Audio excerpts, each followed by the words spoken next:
तुम्ही एक अत्यंत अकार्यक्षम माणूस शिक्षण मंत्री म्हणून ठेवला. पंतप्रधान पदाची गरिमा राखण्याची जबाबदारी पंतप्रधान पदावरच्या माणसाची आहे. हे लक्षात घ्या की आमच्यावर हल्ला झालाय, त्या हल्ल्याला आम्ही प्रत्युत्तर देतोय. लोक विरोध करू नयेत म्हणून यांनी लोकांचे मेंदू बाटवून ठेवले. ह्याला उत्तर ज्या प्रकारे दिलं मुलींच्या पार्श्वभागावर मारण्याचं, त्याचे रील्स बघितल्या ना तर आधी हसू येतं, नंतर डोळ्यात पाणी येतं. पोलिसांचा एकूण माइंडसेट दोन प्रकारचा आहे. एक म्हणजे पोलिसही प्रचंड शिव्या देतात. मग आत्ताच यांची भाषा जर आपण ठेचली नाही तर ही पोरं उद्या आपल्याला बदलणार नाही. सर, तुमच्या डोळ्यात टेलिप्रॉम्प्टर दिसतोय. कोण आहेत हे लोक ज्यांना हा समाज आणि ही संस्कृती धोक्यात आल्यासारखी वाटते? रफ, रॉ, रूड, कर्ट जी काही भाषा असेल ती त्यांची भाषा आहे ना, त्यांची मालकी आहे त्याच्यावर. आपल्या भारतीय भाषांमध्ये सगळं इतकं फिलॉसॉफिकल, इतकं म्हणजे मूलभूत लिहिलेलं आहे परमपित्याबद्दल. त्याबद्दल तुम्ही म्हणता हे अल्लाह का कसं म्हणतात? भांडवल आणि धर्म यांच्या मिश्रणातनं निर्माण झालेलं फॅसिस्ट सरकार आहे.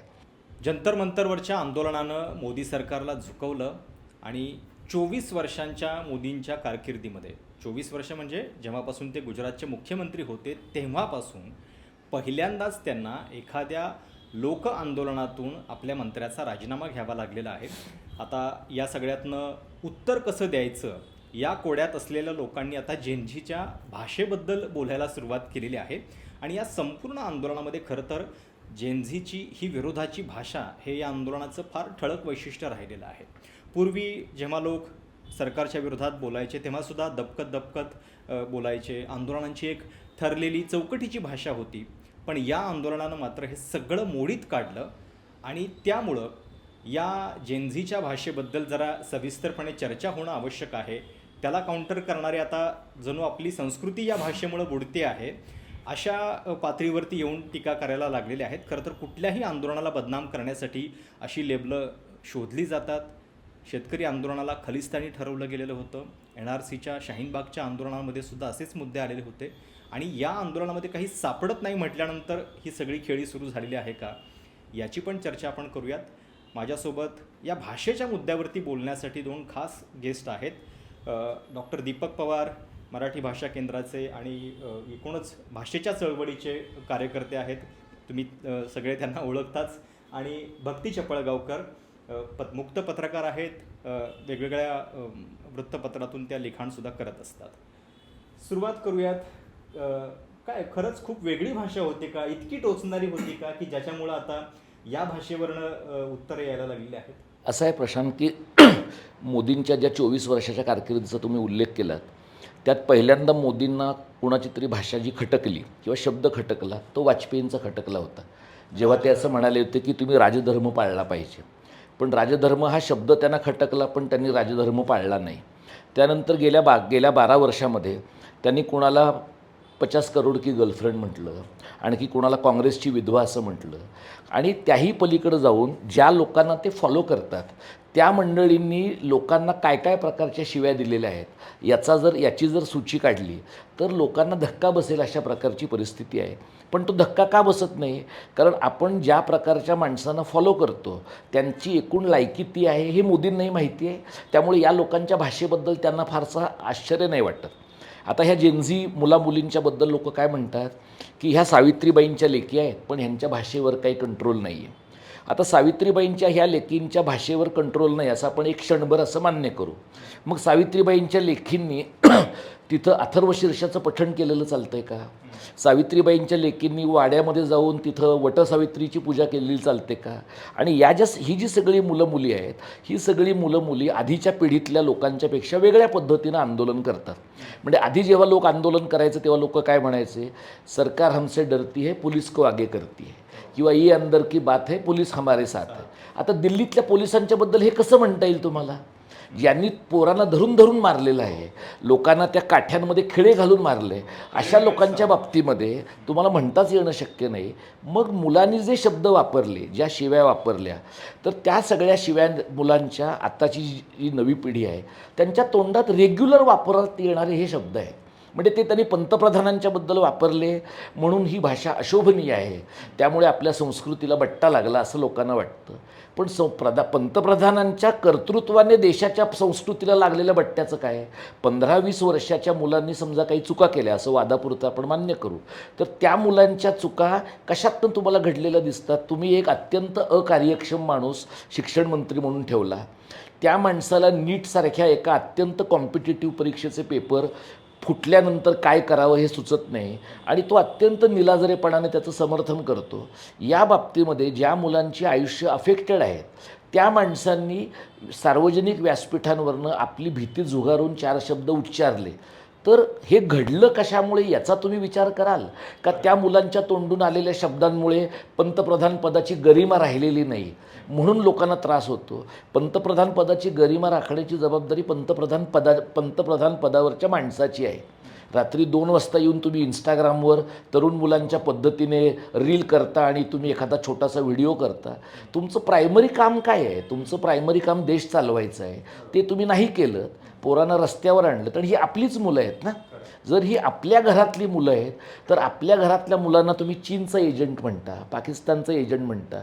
मग आता महाराष्ट्रातल्या काही पोरांनी शी जिनपिंगला फोन लावला की आम्ही इथं चहा पितोय, आम्हाला असं कळलं की तुम्ही आमच्या ह्या आंदोलनाला पाठिंबा देताय, मी QR कोड पाठवतो, तर आमच्या 3 चहाचे पैसे पाठवा. आता तुम्ही जे आरोप करणारे लोक, तुमची काय आबरू राहिली याच्यामध्ये? म्हणजे तुम्ही ज्या पद्धतीनं एखादं आंदोलन बदनाम करण्यासाठीचं टूलकिट 2002 पासून 12 पासून 26पर्यंत तुम्ही वापरलं, ती सगळी टूलकिट तुमची मिलेनियल्सपर्यंत तुम्हाला वापरता आली, व्हॉट्सॲपच्या जनरेशनपर्यंत वापरता आली, फेसबुकच्या जनरेशनपर्यंत वापरता आली. ह्या इन्स्टाच्या जनरेशनच्या लोकांना तुमचं टूलकिट उपयोगी पडलं नाही.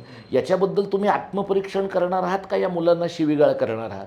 हे सरकारने आणि सरकारच्या पाठीराख्याने ठरवलं पाहिजे. सरकारमधले मंत्री सुद्धा गोली मारो सालोंको असं म्हणतात आणि त्या भाषेबद्दल प्रश्न विचारले जात नाहीत, त्याच्याबद्दलचं उत्तरदायित्व विचारलं जात नाही आणि या मुलांच्या भाषेबद्दल बोललं जात आहे. हे खरंच आहे म्हणजे की सुरुवात कुठून झाली आणि व्यवस्थेच्या भाषेबद्दल काय करायचं हा प्रश्न आहे. भक्ती, मला हा प्रश्न विचारायचा, म्हणजे तुम्ही एक आई पण आहात आणि जेनझी तुमच्या घरामध्ये पण आहेत, तर ही भाषा जी आहे या भाषेमध्येच ते एक्सप्रेस होण्याची ही त्यांची स्वतःची पद्धत आहे. म्हणजे आता सरांनी जो मुद्दा सांगितला की फॉरेन फंडिंगबद्दल एवढे सगळे आरोप होत आहेत, पण ते 1 मिनिटाच्या व्हिडिओमध्ये त्यांनी असं संपवून टाकलं आणि ते या अशा ह्युमरस पद्धतीनं संपवून टाकलं. त्याच्यासाठी त्यांना काही पत्रक आणि हे काढायची गरज उरलेली नाही.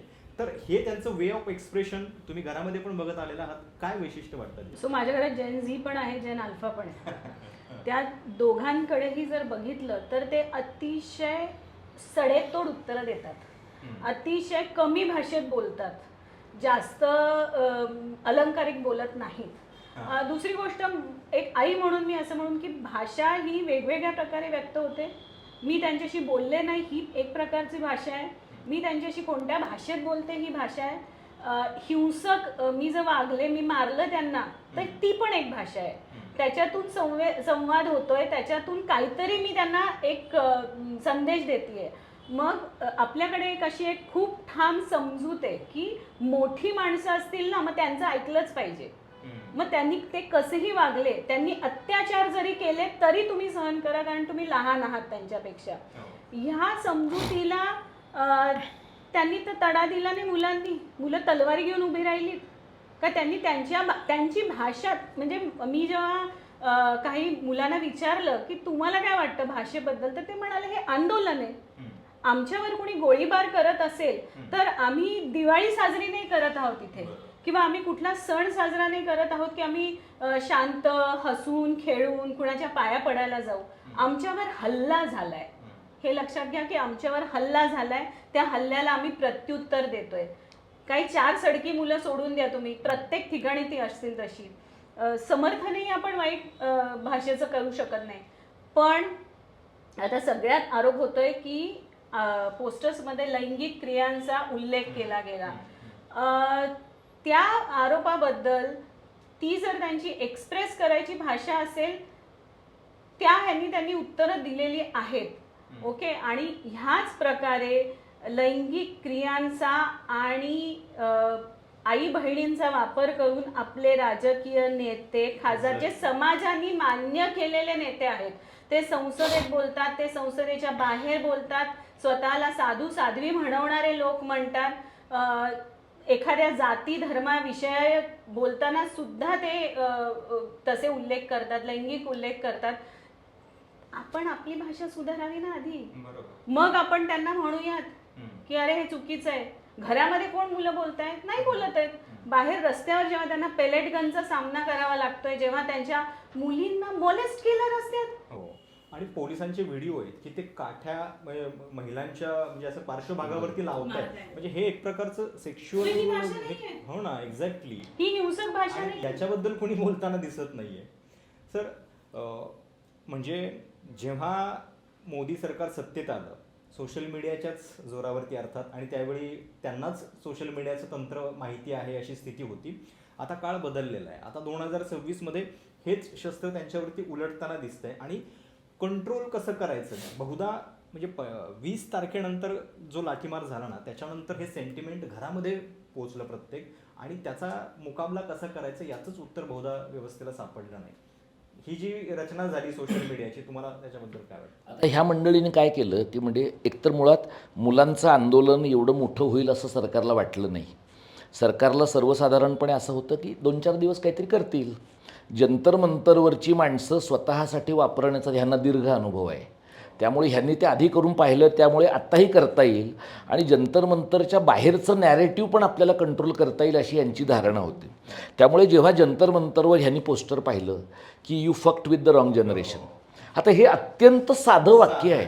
हे तुमच्या जनरेशननं म्हटलं आहे, आपल्या आधीच्या जनरेशननं म्हटलं आहे. मोठा एक व्हिडिओ आहे त्याच्यावर. म्हणजे हे इंदिरा गांधींच्या पासून राजीव गांधींपासून सगळ्यांच्या सरकारच्या बाबतीमध्ये लोक वेगवेगळ्या पद्धतीनं बोललेत. आता ज्याच्यासाठी तुमची माझी पिढी एक परिच्छेद वापरेल, त्याच्यासाठी ह्या पोरांनी एकच वाक्य वापरलेलं आहे. आता ते वाक्य तुम्हाला एवढं लागलंय कारण ते खरं आहे ना. तुम्ही गेल्या 12 वर्षांच्यामध्ये तुम्ही लोकांना हिंदू मुसलमानांमध्ये गुंतवून, खलिस्तानी आणि राष्ट्रद्रोही लोक या नॅरेटिव्हमध्ये गुंतवून लोकांच्या शिक्षणाचा बाजार उठवला, लोकांच्या रोजगाराचा बाजार उठवला, लोकांचे जगण्याचे प्रश्न बिकट करून टाकले. डिमॉनिटायझेशन कसं चांगलं आहे असं म्हणून रांगेत मरणाऱ्या माणसांचं तुम्ही समर्थन केलं. युद्धामध्ये जी माणसं तुम्ही निर्माण केलेल्या युद्धामध्ये जी माणसं मेली, त्यामध्ये युद्धात मेलेल्या माणसांचाही तपास नाही आणि ज्यांच्या मरण्यामुळे युद्ध सुरू झालं त्याचाही तपास नाही. पण हे सगळं तुम्ही राष्ट्रवादाच्या तुमच्या भाषेच्या अवडंबराखाली घालवलं. म्हणजे तुमची राष्ट्रवादाची जी भाषा आहे ती प्रायमरीली व्हल्गर आहे. त्या राष्ट्रवादाच्या भाषेला या मुलांनी जर उत्तर दिलं, आता भक्ती म्हणली तसं लैंगिक अशा प्रकारच्या क्रियांचे, बोलण्याचे उच्चार हे काय आपल्या पिढीमध्ये लोक करत नव्हते का? आपल्या आधीच्या पिढ्यांमध्ये, आजी आजोबांच्या पिढ्यांमध्ये लोक घरात बसून या प्रकारची भाषा वापरत होते. प्रॉब्लेम काय झाला आहे, आत्तापर्यंत हे सगळं फक्त पुरुष करत होते. आता हे सगळं मुली करायला लागल्यामुळे ना, आणि मुलींना कंट्रोल करणं ही आपली सांस्कृतिक जबाबदारी आहे. कारण हिंदू राष्ट्र घडवायचं तर चांगली बाई घडवली पाहिजे, कारण चांगली बाई घडवली तर ती चांगली मुलं जन्माला घालेल, आणि मग किती जन्माला घालायची हे पण आपणच ह्यांना सांगायचं आहे.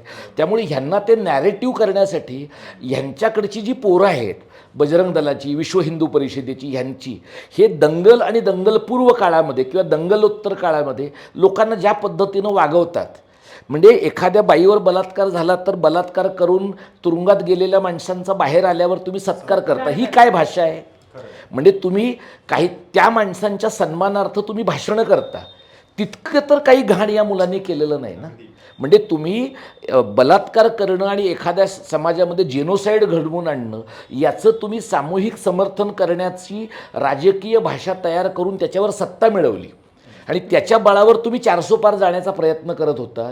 त्या मानाने मुलांनी ह्यांना फार स्वस्तात सोडलं आहे, अत्यंत स्वस्तात सोडलं आहे. आणि पोरं निरागस आहेत, निष्पाप आहेत, आणि आपल्याकडे म्हणजे ज्यांना या मुलांच्या धाडसीपणामुळे आनंद झाला आहे त्या सगळ्या मंडळींनी पण एक लक्षात ठेवायला पाहिजे की आत्ता ह्या मुलांना त्यांचं जगू दिलं पाहिजे. आपण या मुलांनी आपल्या 40च्या 50च्या 60तल्या माणसांच्या लढाया रोज लढायच्या, म्हणजे आपण शेपूट घालून आयुष्य काढायचं असा त्याचा अर्थ होत नाही. ती मुलं लढली, त्यांना जे करायचं होतं ते त्यांनी केलं, आता त्यांना त्यांच्या जगण्याला आकार द्यायचा आहे. त्यांनी एवढंच दाखवलं की 20-25 आपल्या जनरेशनची माणसं घाबरत होती, ही पोरं घाबरत नाही आहे. त्यामुळे घाबरण्याला नकार ही भाषा या लोकांना सहन होत नाही आहे. कारण आम्ही तुम्हाला मारतो, आम्ही तुमच्या अंगावर पोलीस सोडतो, तुम्ही म्हणलात तसं मुलींच्या पार्श्वभागामध्ये काठी लावण्याचा पोलीस प्रयत्न करतो, तो पुरुष करतोय ना.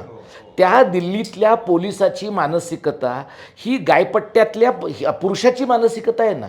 मग तो कुठल्याही भागातनं देशातल्या मुलगी तिथं आलेली असेल, त्या मुलीला अशा पद्धतीनं वागवणं गैर आहे. एकीकडे हे आहे आणि दुसरीकडे मध्यरात्री जंतर मंतरवर बसलेल्या मुली म्हणतात की आम्हाला एवढं सेफ दिल्लीत कधीच वाटलं नव्हतं. तुम्हाला त्यांच्या शिव्यांचा प्रॉब्लेम आहे, त्या पोरींना सेफ का वाटतं हा का नाही प्रश्न तुम्हाला पडत. शिवाजी पार्कला मुलं मुली जमली. या सगळ्या वेगवेगळ्या छोट्या छोट्या शहरांमध्ये मुलं मुली आईवडिलांना नुसतं एवढं सांगून बाहेर पडली की आम्ही आता जातो आणि आंदोलनात भाग घेतो. भाग घेणं सहभागित्वाची पण एक परिभाषा आहे ना.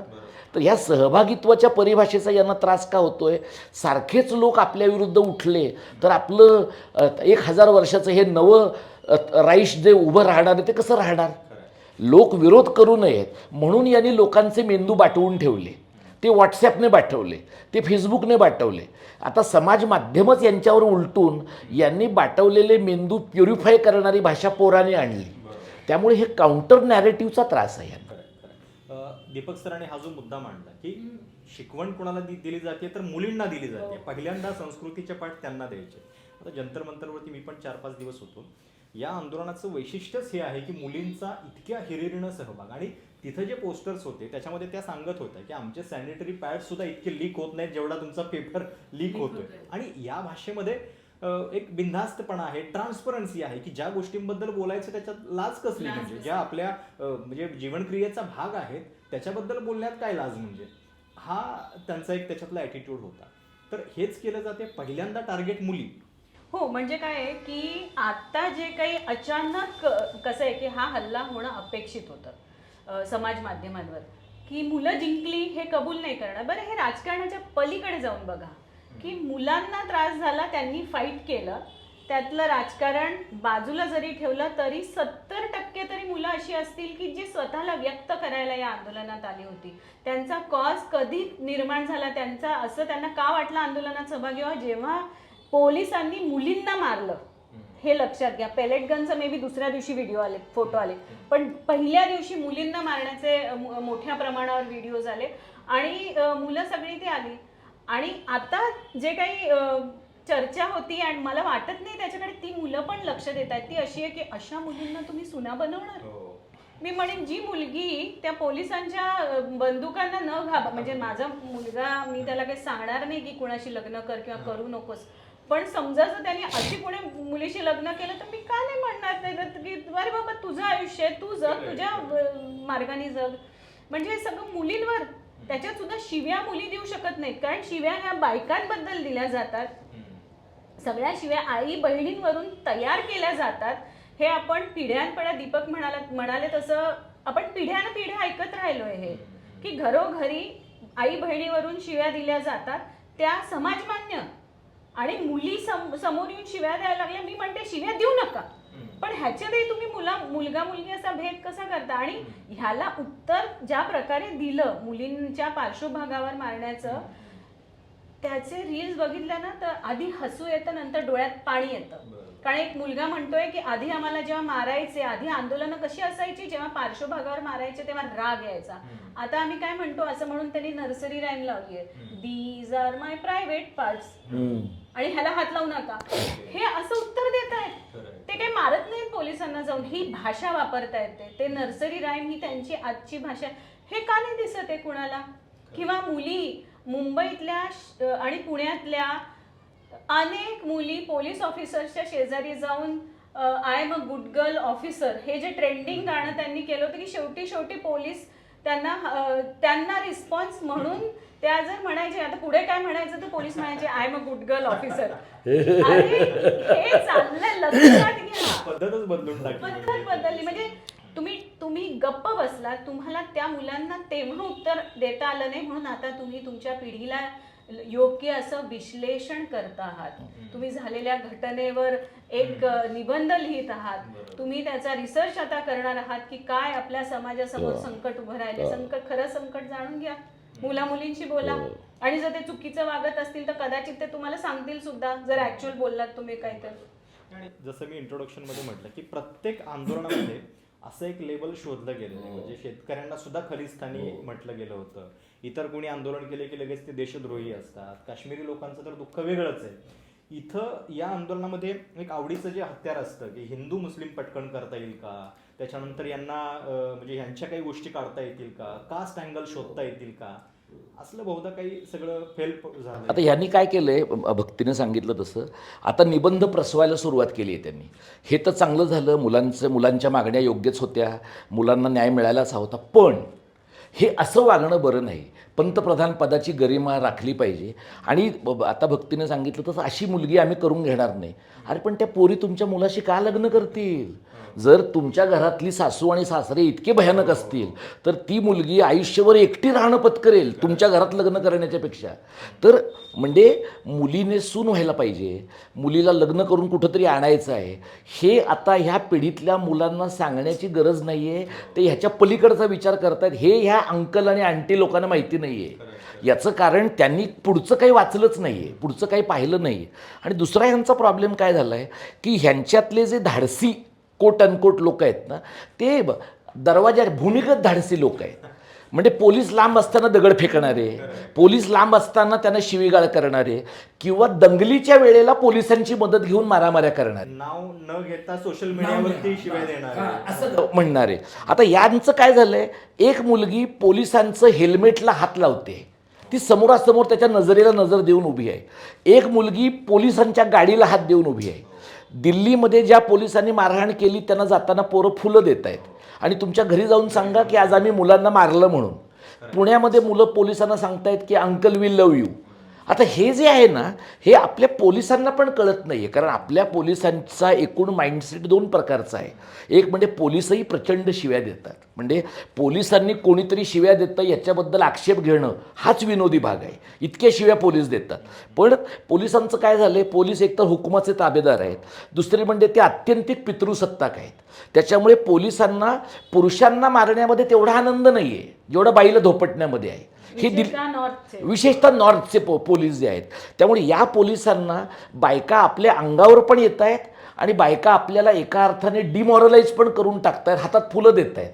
त्यामुळे दिल्लीच्या पोलिसांनी जी माती खाल्ली त्यातनं महाराष्ट्रातल्या पोलिसांनी स्वतःला, त्यांना काही ओरिजिनली फार डोकं आहे असं नाही, पण अनुभवातनं ते शिकले की या पद्धतीनं आपण वागायचं नाही. मग आता पोरांनी हे जे काही प्रेमाने त्यांना सांगितलं, पोरांनी बिहारमध्ये काय विचारलं, आपने टीयर गॅस की व्यवस्था नाही की आहे, कुछ पाणी नाही लाया आहे. आता ही काय भाषा आहे मला सांगा.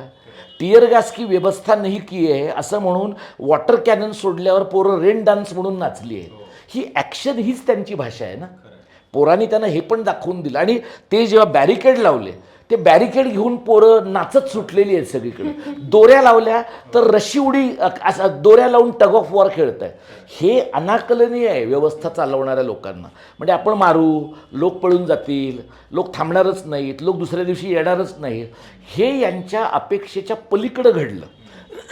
त्यामुळे ह्यांना राग त्यांच्या भाषेचा नाही आहे. आपण ह्यांना 8 दिवसात पुरते नेस्तनाबूत नाही कसं करू शकलो, यांच्या बापांना करू शकलो, त्यांच्या आजोबांना करू शकलो, तर ह्या 18-20 वर्षाच्या पोरांना कसं नाही करू शकलो.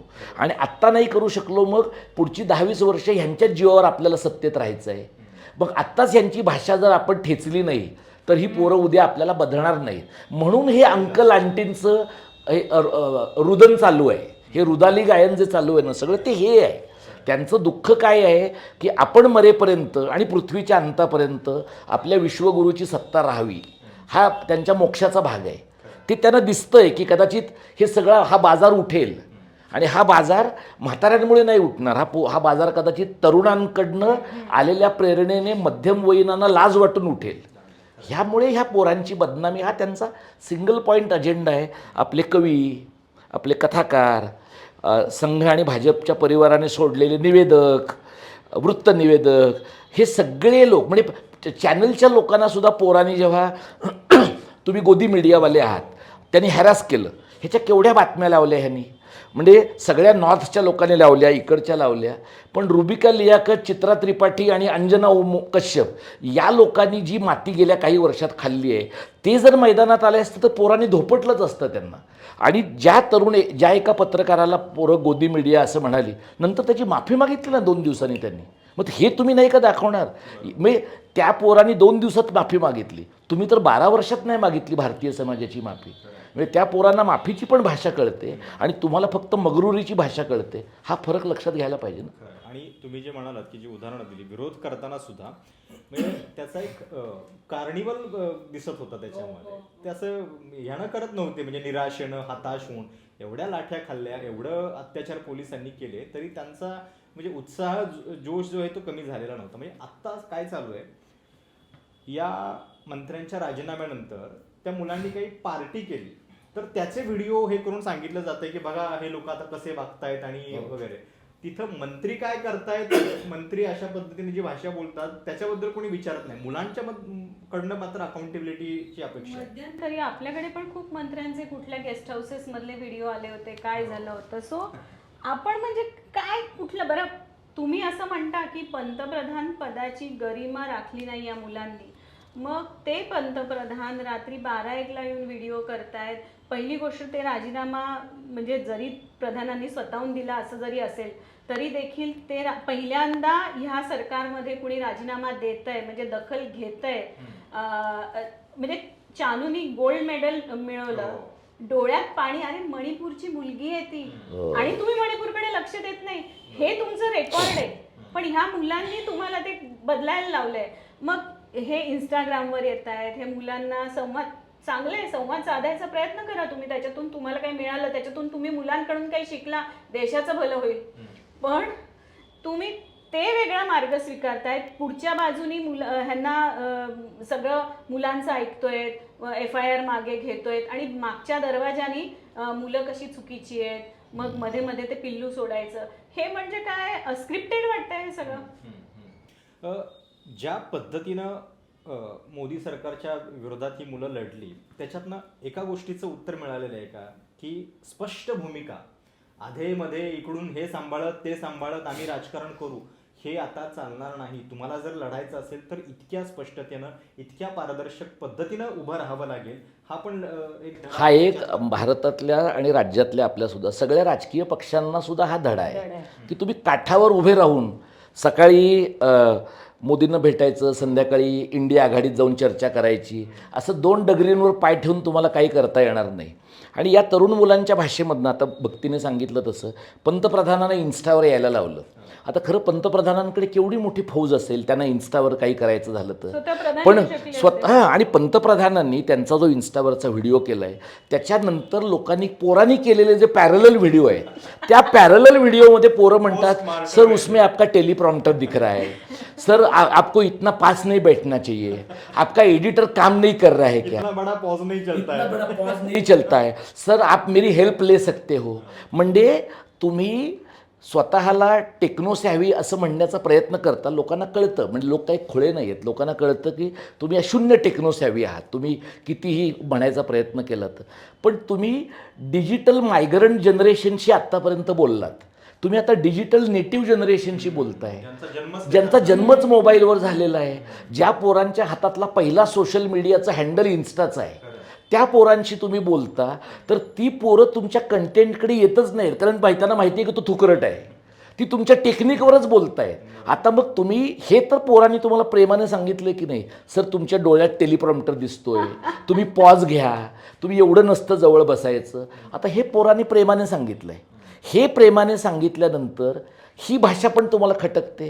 मोदी ज्या पद्धतीनं त्यांनी स्वतःला सादर केलं त्याच्याबद्दल अनेक यूट्यूबर्स, महिला पुरुष त्याच्याबद्दल बोलले. तर मोदींच्या बाजूचे जे त्यांचे समर्थक आहेत ते विशेषतः यूट्यूबर जर महिला असेल तर त्या महिलेने केलेल्या कंटेंटबद्दल बोलण्याऐवजी तिच्या शरीराबद्दल बोलत आहेत. त्या एका यूट्यूबरने तर त्याचे स्क्रीनशॉट काढून पुढचा व्हिडिओ केला आहे की हे लोक मी मांडलेल्या मुद्द्यांवर चर्चा न करता माझ्या शरीराचं वर्णन करून बोलत आहेत. मग ही काय भाषा आहे मला सांगा. म्हणजे तुम्ही स्वतःला मिसॉजिनिस्ट नाही असं तुम्ही काय स्त्रीमुक्तीवादी आहात का? तुम्ही समतावादी आहात का? तुम्ही माणुसकीवादी तरी आहात का? यातले तुम्ही काहीही नाही आहात.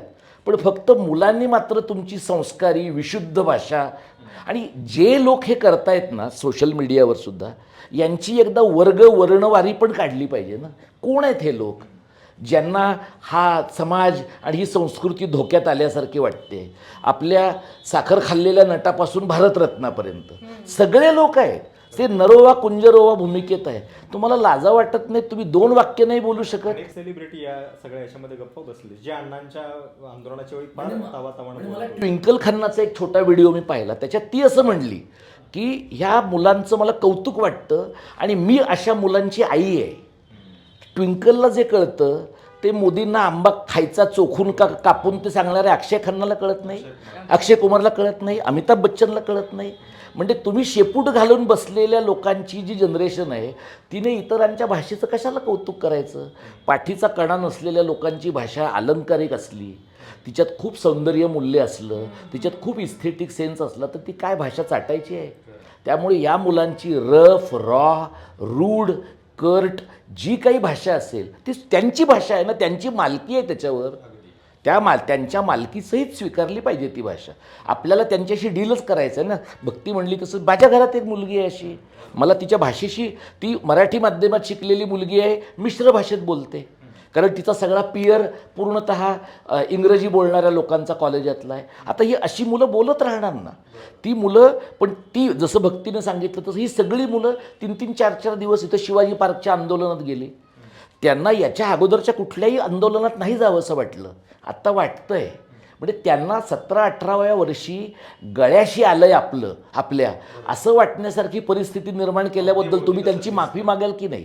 त्यांच्या भाषेबद्दल तुम्ही माफी त्यांच्याकडनं घ्यायचं 10 वर्ष पोस्टपोन करा. तुम्ही त्यांना ज्या अवस्थेत नेऊन सोडलं आहे ना त्याबद्दल किमान तुम्ही म्हणा तरी. तर आपल्या अर्थमंत्री काय म्हणल्या की मुलं काही माझ्याकडे आली आणि म्हणली बरं झालं परीक्षेचा पेपर फुटला कारण आम्हाला पुन्हा अभ्यास करता आला. अरे मग तुम्ही हे चांगलं पायाभूत काम केलेलं आहे, हे दरवर्षीच केलं पाहिजे. प्रत्येकच वर्षी प्रत्येकच परीक्षेचा पहिला पेपर हा फोडण्यासाठी आहे असं तुम्ही ठरवलं पाहिजे. एक पेपर देवाला. म्हणजे निर्बुद्धता ही जर भाषा असेल ना तर ती ह्या सरकारची भाषा आहे. आणि आपल्या मुलांची जी भाषा आहे त्या भाषेमधला सगळा रॉनेस या निर्बुद्धतेपेक्षा 100 पटीनं जास्त उपयुक्त आहे.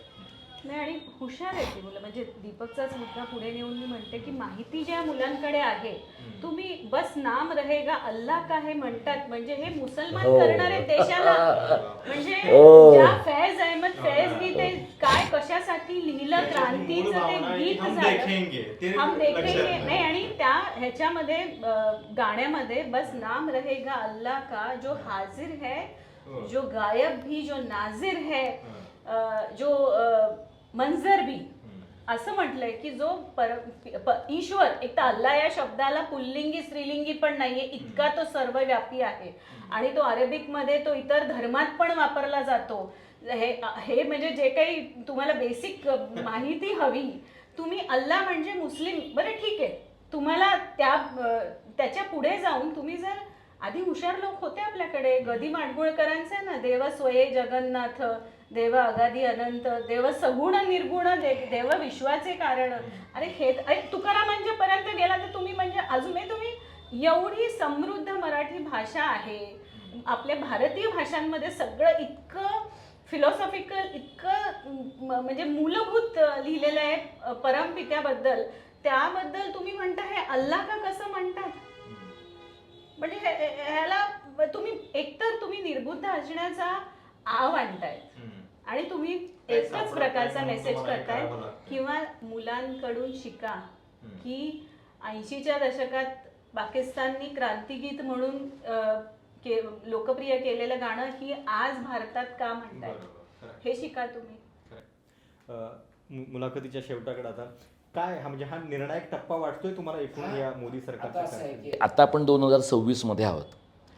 जर काही हे सरकार पडण्याची तर काही शक्यता नाही आहे, राज्यातलं नाही, देशातलं नाही. त्यामुळे पुढच्या 3 वर्षामध्ये अशा प्रकारच्या अनेक घटनाक्रमावरचा मोमेंटम टिकून राहील की नाही ह्याच्यावर पुढचं सगळं अवलंबून आहे.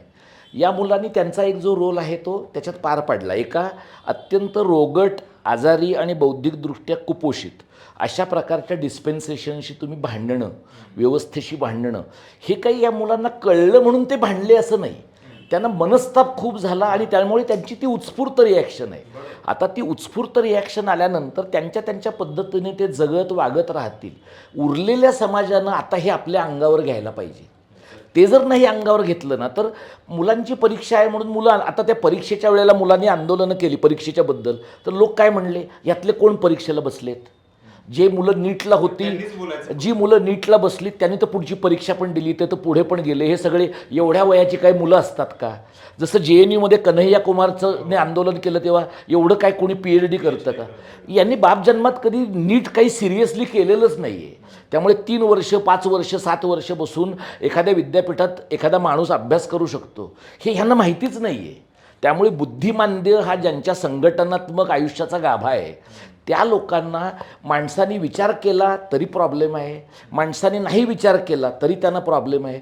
त्यामुळे या टप्प्याच्या पुढची 2-2.5 वर्ष हे आपण पाहिलं पाहिजे की एक थोडं सुपीक जमीन निर्माण झाली आहे.